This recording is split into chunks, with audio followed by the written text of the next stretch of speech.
Mas maayos na naiyang maaasahan ng mga biyahero ngayong Semana Santa ayon sa bagong operator nito. Kabilang na dyan ang mga dagdag na immigration counter. Live mula sa NAIA Terminal 3, nasa frontline balitang yan si Gerard de la Peña. Gerard, ano mga pagbabago ang aasahan ng mga pasahero dyan sa NAIA? Jiggy, isang taon na nga mula nang mag-take over ang new NAIA Infrastructure Corporation dito sa NAIA at marami-rami na ring pagbabagong nangyari dito sa airport. Kabilang na dyan yung pagkakaroon ng bagong immigration counters, paglilipat ng sakayan ng mga TNVS para hindi mag-traffic at marami pang iba. Saktong-sakto raw yan, lalo't inaasahang mas maraming pasahero ang masisipagpuntahan dito sa NAIA ngayong Semana Santa.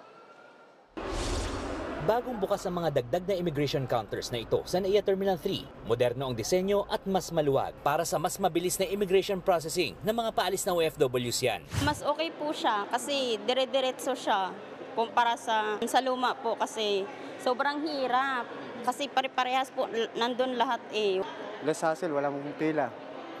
Doon na ako nag-ayos ng gamit ko, wala namang kasunod. The long-term solution that we are doing is procuring the electronic gates. Ang priority po natin ay yung mga OFWs. Isa-swipe lang nila ang kanilang mga pasaporte ay tapos na ang immigration clearance. Para iwas traffic, niluwagan na rin ng NNIC ang mga daanan sa labas ng mga terminal.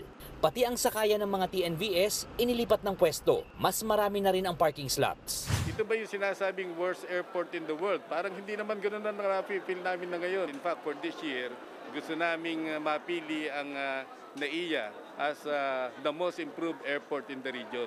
Ngayong Semana Santa, inaasahang papalo sa 157,000 ang bilang ng mga pasahero kada araw sa NAIA. Mas mataas ito sa 145,000 na pasahero noong Holy Week 2024 at sa average daily passenger volume na 130,000. Handa naman daw ang NAIA at NNIC sa pagdami ng mga pasahero. Nag-inspection din sa Batangas Port si Transportation Secretary Vince Dizon. Tuwing peak season, pumapalo ng 20,000 hanggang 25,000 ang bilang ng pasahero sa Batangas Port. Dati, kinukwento sa akin ng GMJ na yung mga kababayan natin, dumadaan sila doon sa maliit na iskinita doon.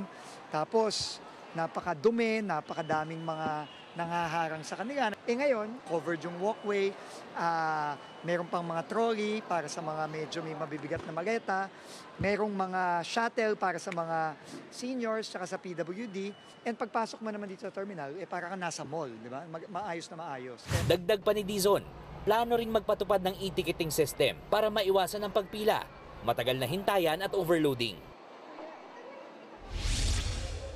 Jiggy, dito sa NAIA may mga check-in counter na mahaba ang pila at maraming pasahero. Katulad na nakikita nyo ngayon dito sa aking likuran. Pero meron din naman mga counters na halos walang tao. Pero ang sabi ng mga otoridad, asahan na raw na mas dadami pa ang pasahero dito sa mga susunod na araw. Payo naman natin doon sa mga may flight, pumunta dito ng maaga dahil siguradong matraffic sa mga lansangan sa mga susunod na araw. Total naman, maaga raw magbubukas ang mga check-in counters.